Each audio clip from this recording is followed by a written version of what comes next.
কতগুলো ভয়ঙ্কর অভিজ্ঞতার কথা আজকে আপনাদেরকে শেয়ার করছি।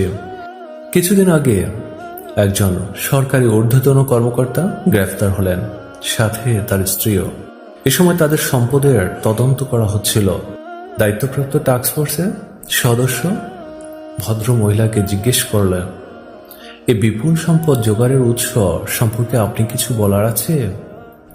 উত্তরে তিনি বললেন, আমার হাজব্যান্ডকে জিজ্ঞেস করুন, তাকে আপনারা জেলে দিন, ফাঁসি দিন, কিন্তু আমাকে নিয়ে টানাটানি কেন করছেন? তিনি বললেন, কিন্তু আপনি তো তার সম্পদের সুবিধাভোগী।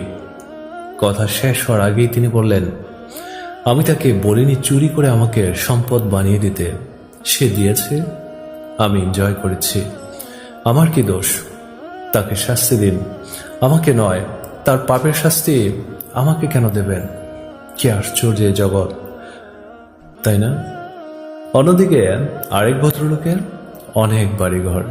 তাকে এক সাংবাদিক জিজ্ঞেস করল, ভাই এত বাড়ি কেন করলেন, কার জন্য? কয়টা বাড়ি এক জীবনে লাগে ভাই? উত্তরে তিনি জানালেন, স্যার, প্রথম বাড়িটি করার পর কেমন নেশার মতো হয়ে গেল। কেন এত বাড়ি করলাম নিজেও জানি না। আর কিছুদিন পর জামিনে থাকা অবস্থায় তার মৃত্যু হয়।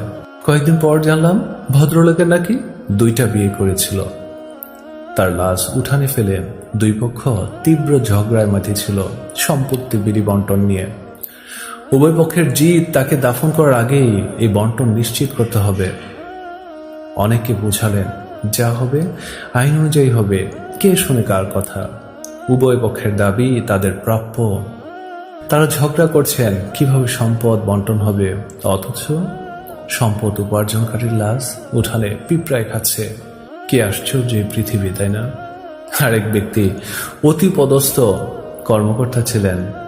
এক সাংবাদিক তাকে জিজ্ঞেস করছে, স্যার কিছু মনে করবেন না, এই বয়সে কি এত ঝামেলা যে আপনি অফিসে অফিসে ঘুরছেন, বাড়িতে আর কেউ নেই আপনার?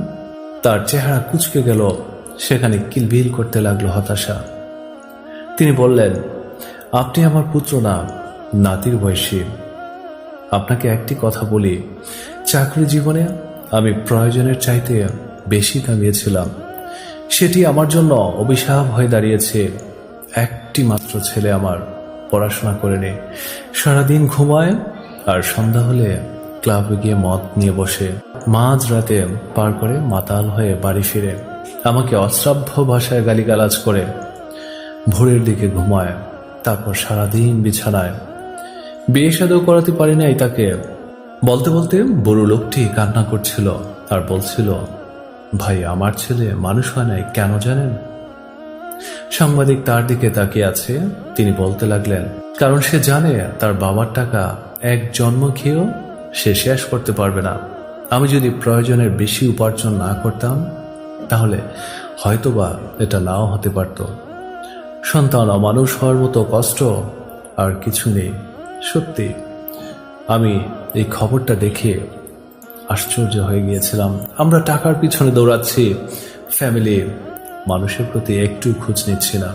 প্রত্যেকটা মানুষেরই খোঁজ নেওয়া উচিত। এই পৃথিবীটা আসলে এমনই, আপনি কষ্ট করছেন, অনেক কিছু করছেন, সব কিছুই নিজের জন্য করছেন, পরিবারের জন্য করছেন। এই কথা ভেবেই তো আপনি ইনকাম করছেন। একবার খেয়াল করে দেখুন, আপনি আপনার প্রয়োজনের বেশি যখন ইনকাম করবেন, এবং সেটা যদি হয় অসৎ উপায়ে, আপনাকে আমাকে সবাইকে কিন্তু মরতে হবে, এবং উপরওয়ালার কাছে অবশ্যই আর হিসেব দিতে হবে। আর হিসেবটা কি আপনি সঠিকভাবে দিতে পারবেন? কেউ তো তখন আপনার লাইবিলিটি নিবে না। তাহলে কেন আমরা এত দুর্নীতি করছি?